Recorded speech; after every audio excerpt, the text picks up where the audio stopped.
Bonjour, correction de l'exercice numéro 8, page 115. Donc ça nous parle des bombes à froid qu'utilisent certains soigneurs pour soulager les blessures des sportifs. Ici, on nous donne les trois espèces chimiques qui sont utilisées à l'intérieur de ces bombes, à savoir du butane, du propane et de l'isobutane, et leurs trois températures d'ébullition, -1, -42 et -12 degrés Celsius. Première question, quel est l'état physique des trois gaz de la bombe aérosol sous pression atmosphérique et à température 20 degrés? Si on a à température de 20 degrés, on voit que cette température est largement supérieure aux trois températures d'ébullition qui nous sont données ici dans les données de l'exercice. Donc si la température ambiante est supérieure aux températures d'ébullition, ils sont donc sous forme gazeuse. Donc ils sont tous les trois à l'état gazeux. Petit 2, en déduire le changement d'état que subissent ces espèces chimiques après leur sortie de la bombe.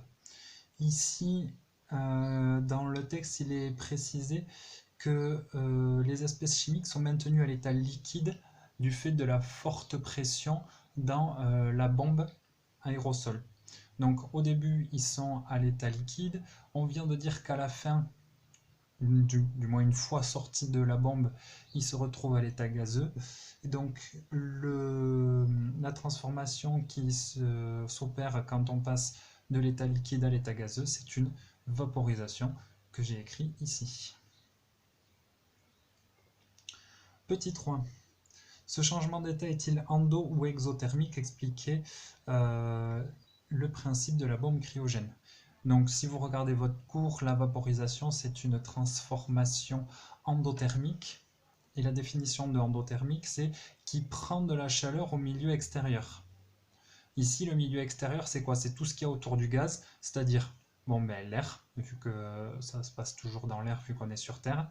Et l'autre truc qui est pas loin, c'est la jambe du joueur. Du coup, en fait, ce gaz, pour passer de l'état liquide à l'état gazeux, il prend de l'énergie sous forme de chaleur à la jambe du joueur.